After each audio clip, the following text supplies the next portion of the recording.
सुल्तान आदिल शाह ने जब देखा कि शिवाजी का साम्राज्य का स्वप्न पूर्णतः साकार हो रहा है, वह एक के बाद एक विभिन्न दुर्गों पर अपना नियंत्रण करता जा रहा है, तो वह अपने आप को असहाय अनुभव करने लगा। सुल्तान की एक उपमाता थी, फूलिया बेगम। एक दिन स्वयं उसने अपना दरबार बुलाया और सब उपस्थित सैन्य अधिकारियों को शिवाजी को पकड़ने के लिए आह्वान किया।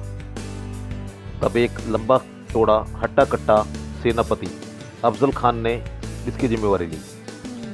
वह आदिल शाही दरबार का प्रथम श्रेणी का सेनापति था।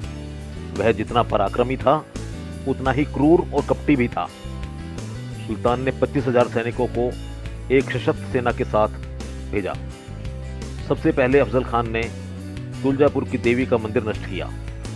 तुलजापुर की भवानी शिवाजी की कुल स्वामिनी थी। अफजल खान ने स्वयं हथौड़ा चलाकर उस मूर्ति के टुकड़े कर दिए। इसी प्रकार उसने पंढरपुर की मूर्ति भी भ्रष्ट की। उसकी करतूतों की जानकारी शिवाजी को मिल रही थी। अफजल खान यह जानता था कि जब तक शिवाजी अपने दुर्ग में है या घने जंगलों में है, तब तक उसको पराजित करना बहुत कठिन है। वह सोचता था कि मंदिरों को नष्ट करने से, गौओं की हत्या करने से और स्त्रियों को भ्रष्ट करने से वह अवश्य प्रतिशोध के लिए मैदान में निकल आएगा। तब वह शिवाजी को आसानी से पराजित कर देगा। परंतु शिवाजी भी बहुत कुशाग्र बुद्धि के थे। अफजल खान की योजना उनके ध्यान में आ गई।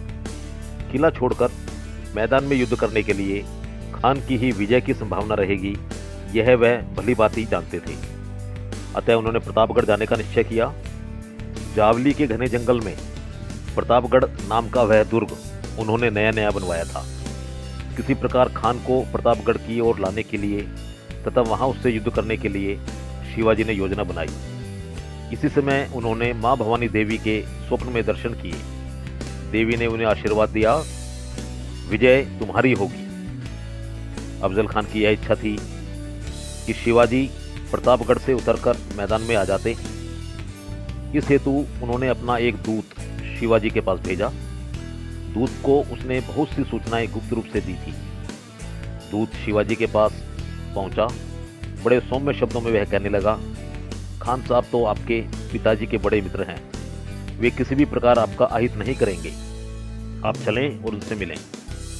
इसके उत्तर में शिवाजी ने एक बड़ा स्तुतिपूर्ण पत्र लिखा और वह अपने विशेष दूत के साथ खान के पास भेजा।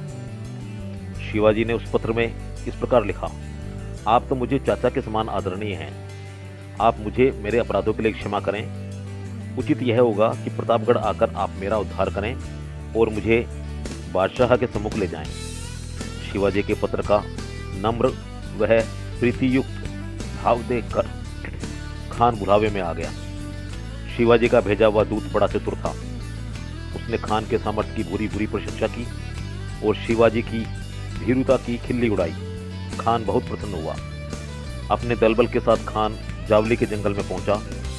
प्रतापगढ़ के दुर्ग के ठीक नीचे ही उसने अपना डेरा डाला। यह तय हुआ कि अफजल खान और शिवाजी मित्र की भांति बिल्कुल अकेले अकेले मिलेंगे। दोनों के अंगरक्षक भी कुछ दूरी पर खड़े होंगे। दूसरे दिन भेंट होने वाली थी। फिर उस रात्रि में शिवाजी के मित्रों को भला नींद कैसे आती। नेताजी, तानाजी, कान्होजी तथा शिवाजी के अन्य एकनिष्ठ सेनापति अपनी अपनी सेना लेकर दुर्ग से नीचे उतरे और जंगल में छिप गए। वे आक्रमण के लिए सिद्ध थे। उन्हें यह सूचना प्राप्त थी कि दुर्ग से सांकेतिक तोप की गर्जना सुनते ही उन्हें शत्रु सेना पर धावा बोलना है और उसका नाश करना है। रात समाप्त हुई, सूरज निकला।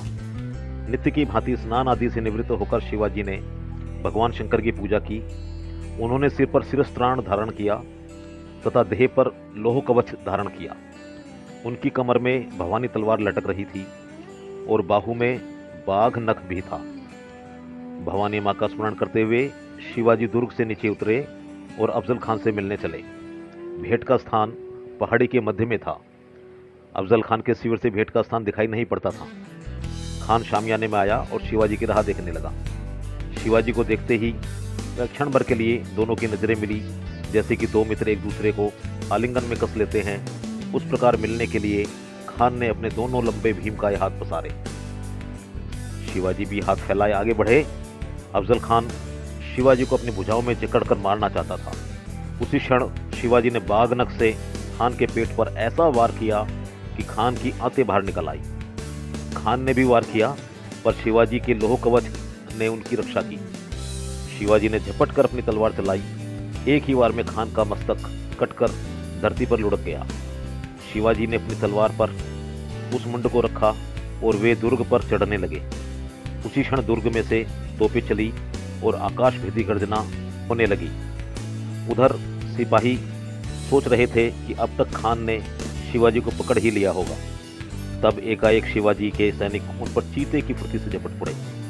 देवी तुलजा महावानी के अपमान का अब पूरा बदला लिया गया। खान की सेना परास्त हुई। शिवाजी पूर्णतः विजयी हुए